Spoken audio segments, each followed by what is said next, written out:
Hello and welcome to episode 23 of A Fit and Able Life. This week we're going to help you get ready for spring. With the warm weather becomes the spring race season, so we want to give you some helpful tips to get ready for your first 5K of the year. Now we've staged hundreds of races and run in even more.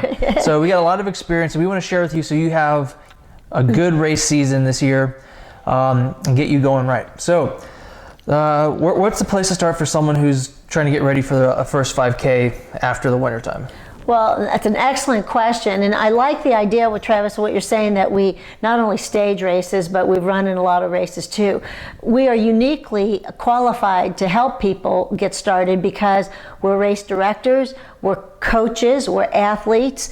We've been on every side of the spectrum of training, so we know what it's like. And I have in the past been a runner, and you're going to be able to follow me a little bit this spring as I start back into running for the first time. I have not been running for several years, so some of these tips I'll be using myself, or most of these tips I'll be using myself. The main thing is develop some healthy training rituals, and anytime you ritualize something, the more likely you are to keep doing it. So I always like, for anybody of any age, before you start any training program, and it's not just me, anybody with any coaching experience will say, go see a doctor first, especially if you're an adult, so you can get a baseline assessment of your capabilities, and also to look out for any issues that might arise in the running process.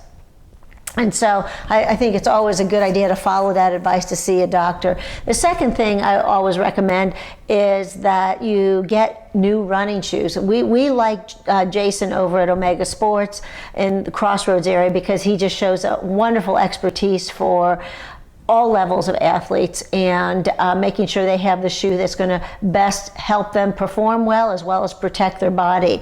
So get a pair of shoes, and a lot of people say, well, I have a pair of running shoes, and they still have a tread on it.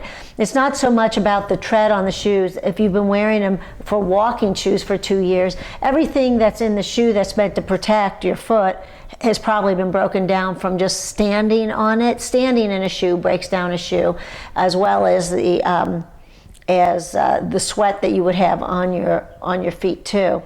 And then start with positive self-talk that you can do this. This is something that you can do.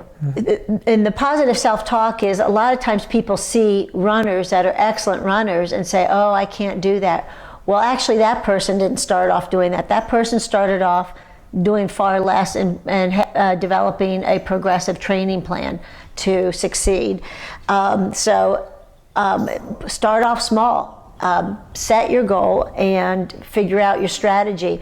A lot of people do just get out and start running. I know that's what I did back 40 years ago. I just decided one day I was going to try running, and I did, and I liked it, and I had no real goal with it except for getting out and doing it. It was successful for me, but as running became more important to me, then I started thinking about goal setting and training excellence and things like that. So, but start with the positive self-talk that you can do it, and plan a strategy. What do you must know what it's like as an athlete to set a goal. Yeah, I mean, it definitely helps frame your activity in a way that maximizes your chance of success, because it gives you a clear end in sight. It gives you motivation, throughout your training as you're making gains. If you have a problem where you aren't quite doing as well as you want, you still have that motivation to make you keep going and not give up. And I think is generally, if you don't have something that you're working towards, there's nothing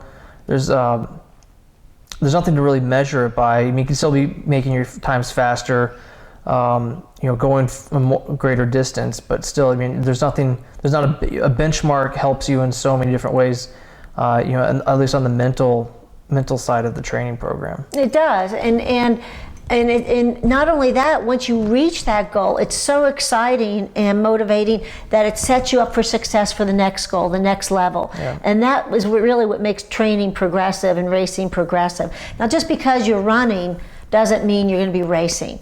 So I think that needs to be said too, because I hear all the time with novice athletes that they're saying, well, I can't run a marathon. Marathoners that don't train can't run a marathon. Right. So the idea is that you set a goal and you start with that. I also really like, and our training programs really emphasize this, that you're going to be more successful too is if you have accountability with a family member or a friend. That Right. if you're getting out and doing this with somebody where you have an appointment to meet and go do it, you're going to be more successful. Also, if it's social, no matter who is with, a family member or a friend, then it's also a distraction to any discomfort early on, and it gives you somebody that is going to experience it with you, so you don't feel so isolated in your training aches and pains. Yeah, well, we like to call those people your accountability buddy. Accountability buddy, I love that. Accountability buddy. So they're there to help you keep moving. They're not there to pull you along, and they're not there to push you along, but they'll keep you going. They'll keep you going, and I really like that. So I think it's too, then you have a goal. Now, as coaches, we help people, we talk to them and help them set the goal, because a lot of times novice athletes don't even know how to set a goal, because they don't know what's a reasonable goal. And so, a goal might be for a novice athlete just getting out and running a mile and walking a mile 3 days a week, just get out and get your body moving. If somebody has really been sedentary for a long time, just doing that is quite an accomplishment. If you are if somebody's pursuing this, I would really recommend getting a good coach. And there are a lot of good coaches around. We're great coaches, but there are a lot of great coaches around that can offer advice and help lead you down the right path so you're successful and you don't get injured, and you have a great experience with it. But the main thing for me is that you have a reasonable goal in a reasonable time period. By doing that, having that goal and having a success, you'll keep going with it. Now, training should be progressive, and I know with your rowing, you had progressive training as well, but running is an excellent model for progressive training. And so you divide your training up into training segments, and again, a coach can help you with that. But the main thing is you plan your strategy. How much are you going to progress each week? Adding distances.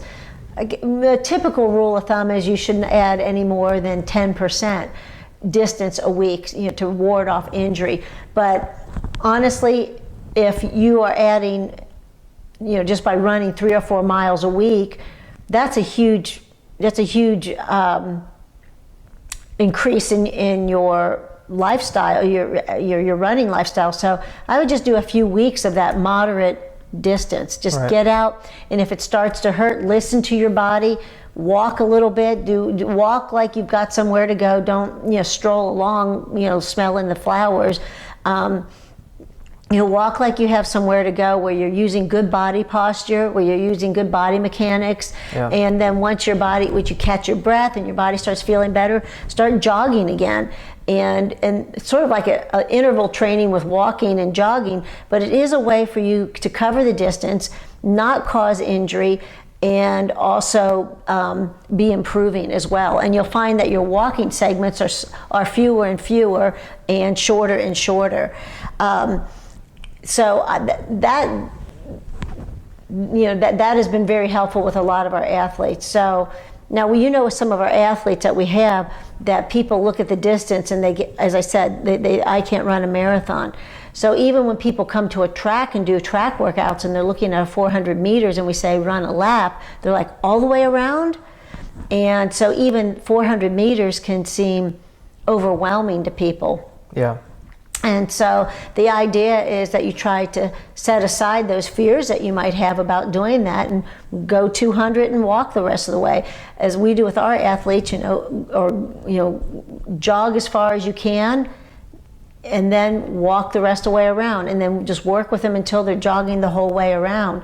There are a lot of 5Ks to set as a goal, and a lot of people do set their goal as a race, not a distance. They have an event. Right. Some of their families doing it, their friends are doing it, and so they have a goal. And you need to make sure that that goal event is far enough out that you can set safe training, objectives, in that time. If you have been sedentary and somebody says, "Oh, let's go do a 5K in 2 weeks," you could probably walk the 3 miles, but running it or jogging it, you probably will not be able to do that. And if you can, if you do, you're most likely setting yourself up for some injuries. Yeah. And definitely just some aches and pains afterwards. Yeah, and then when you get those kind of injuries, people say, "Oh man, that hurt so bad, I'm never going to do that again." Rather than it being a rewarding success, it becomes negative reinforcement for that. So building up your distance, making it progressive, and doing intervals, where you're doing speed intervals. And right. I know with sprinting, as a sprinter, you did a lot of speed intervals, and with distance running, that was sort of a new concept to me when we went through coaching training to do speed intervals. And a lot of people use a sprinter's model for that, but a speed intervals really do help you improve your running form and your running speed, and it's a good workout to do when you don't have much time. Right. So because they are shorter distances, but it is an intense workout, and you will feel it. You will absolutely feel it. The other thing is doing drills, because one of the things that with any sport, with swimming or running, biking, is to do drills. So it helps you improve your form and your mechanics of it, and it also helps warm up your body. We do a lot of drills, as you know, at the beginning of our workouts. Right. And so it helps warm up all the joints and tendons and muscles and everything that you're going to be using. We do that rather than static stretching before we train. We feel like it reduces injuries, and there's a lot of coaches and a lot of evidence to the fact that it does reduce injuries, to do dynamic warm-ups before training and racing. Yeah. And then finally, take a rest day. That rest is important, and it's really hard for somebody as their body is improving and they're getting better and it's feeling great that they're going to do something every day. And it's really important to listen to your body, and even if your body is not hurting, to go ahead and take a rest day. Right. It's good for you mentally too, to get away from the sport a little bit. So if you have to be active, then do an active rest day. So if you're a runner, try to go swim or bike or do some cross training that day. Or even just get out and take a walk, or just if you have to do something that's not putting the same wear and tear on your body. Do something that's actually giving your body a break. Yeah, I think that's definitely true. I always knew from my competitive career, which is you can only go for so long before something's got to give. Either it's going to be your body, or even just mental fatigue from training. You want to make sure that come race day that you're in it 100%, and that your training was actually helping you do your best and not actually hindering you from doing your best. Exactly, and people have a hard time with the concept that rest will actually help you be better prepared mentally and physically for a race. And people that are doing distance events, they actually drop off their training significantly 2 and 3 weeks out. I know when I was doing marathons, I did my last long run 3 weeks out, and then really tapered back significantly, between then and race day. And because of that, I never came up with an injury in running marathons. My body was rested, I was mentally ready, I was excited about the race. And and you want to be excited about it. You want to go into it feeling like this is my day. This is my day to be a success. But that doesn't mean rest is sitting on the couch watching TV. That means you got to be you still have to be doing something to maintain your conditioning. You can't just completely come to a dead stop and think that's rest. Yeah, you might not be exerting yourself, but you want to do what's called active rest. Right. So stay on the move at a lesser intensity, but you're not wanting to lose everything you'd already worked for. Yeah, and that's an excellent point, because people do confuse when we think of rest, we think of bed rest, basically, or deep sofa rest, where you have to be pried off the couch. But that's a really good point, because you still want that body coursing through your muscles, and you still want to be active and mentally engaged in your sport. Yeah. So is there anything, I get the training, but what helps, what other things help make your training very effective, such as like fueling your body and what you're supposed to be putting in your body to be getting out the performance that you want? Right, and that's a great question as well, because now we're not dietitians or nutritionists, so to get expert opinions, there are wonderful resources for information about nutrition. But it is no secret that one of the biggest mistakes that athletes make is to not hydrate properly for their training and their racing. And there's like a rule of thumb of 64 ounces a day just for the average person. Yeah. But when you're training, you really need to increase that volume. People say they don't like to drink so much water while they're training because they don't want to have to stop to go to the bathroom, which is understandable. That's a disruption, but that also means that you're hydrating sufficiently. Yeah. And I know people that have said they don't sweat while they're training, and then it comes to find out that they're not drinking water. Well, that is really rough on the body and rough on the kidneys. Yeah. And it's dangerous, especially around in the South where there's so hot and humid. That's actually that's a health hazard. All right. And so what I can recommend is, and it's nothing new to anybody that's been in athletics, is to be drinking enough so your urine is practically clear.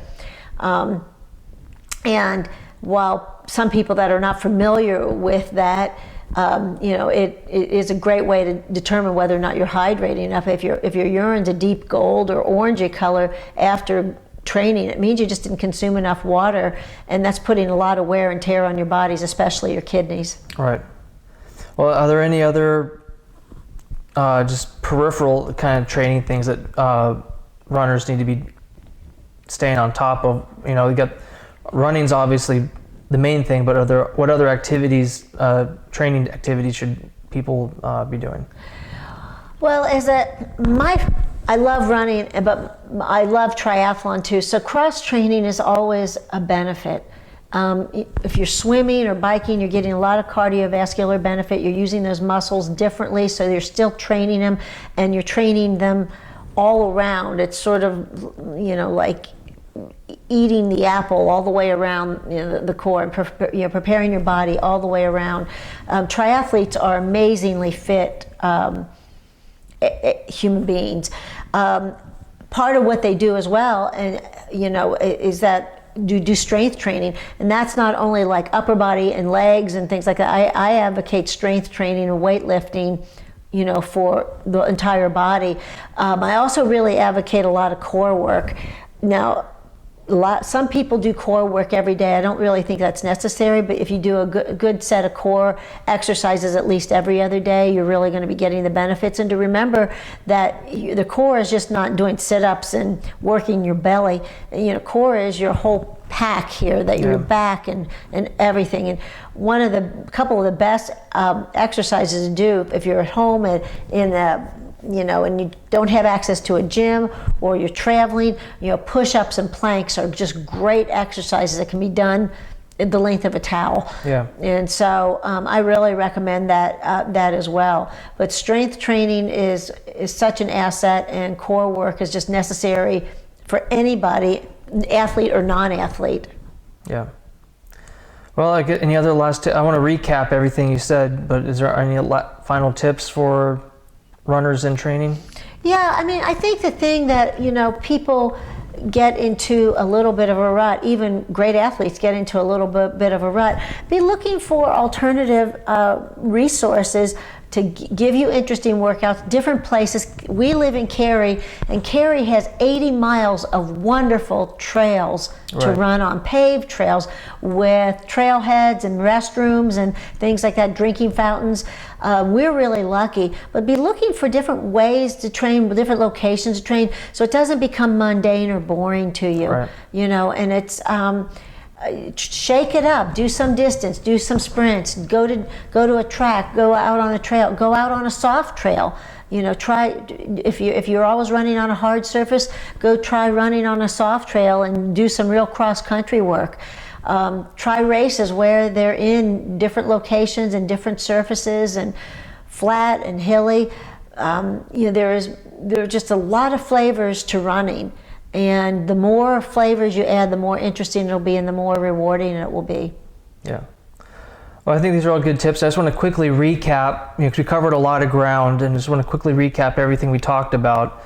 And so the basic tips for preparing for a 5K, any distance, if you're getting back into it or actually just training for the first time, you know, the first thing is go see a physician. We like to encourage people to run, but there are certain situations where that's not good for everybody. Right. So make sure that you are in a place where you can do the training.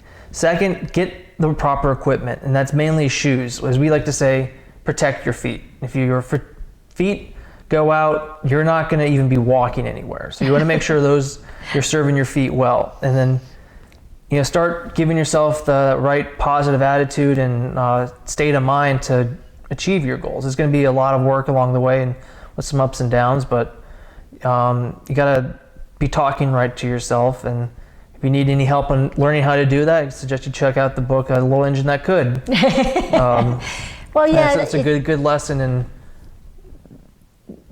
giving yourself that opportunity to succeed and not holding yourself back. Yeah, I think you had said in an earlier podcast that you know, people don't complete something that they say they can't, you know, so. And then cross train. If you're doing the same thing over and over and over again, one, you're going to get bored with it, and two, you're going to leave yourself open to injury. Yes. Your body can do way more things than just one activity. It's a pretty versatile machine. So definitely make use of it. And start small. You know, the best way to train for a 5K actually is just to start off with a walk, and not going out for trying to run a marathon your first time. Right. Take reasonable steps, and you know, you'll get where you're going to go eventually. Might take longer than you would hope, but at least you're going to get there. If you go out too fast, you're not going to get there at all. I mean, another fable, tortoise in the hare. Exactly. Slow and steady wins the race. There you go. And the goal is to finish the race. You don't want to burn out. Right, and that I think that's a good point. Winning is finishing, injury-free, and that's a really good. And compete with yourself. Yeah. There are always going to be better runners, with a few exceptions in this world. There's always going to be a better runner than you. Yeah. You know, and so the one runner that you can always compete with and always improve on a little bit is yourself, and erase the clock. Yeah. Next is, you know, train with your friends or family. You know, provides more entertainment, makes it a more interesting activity, more fun for you. You know, it's good for them. Maybe they'll run the race with you then. Right. You know, makes the whole thing a lot better, and you're much more likely to succeed if you have that accountability and you have someone to go through you. If you're doing it by yourself, there's nothing there to keep you moving forward. It's a lot easier for you to quit, especially if you're having struggles with the positive self-talk. Exactly. So if you're struggling with positive self-talk, having a friend out there giving you that positive support, you know, that's a good way to keep moving towards your goals. And then you know, finally, just with your training, you know, set that goal. You're not going to get anywhere without a goal. It's just the best start. You can't have a finish if you don't have a good start, and that setting the finish line is the way to start. Exactly. Plan your strategy and how you're going to get there. You don't go from point A to point C. You got to go A, B, then C, and knowing how you're going to do that is the only way you're gonna reach that goal.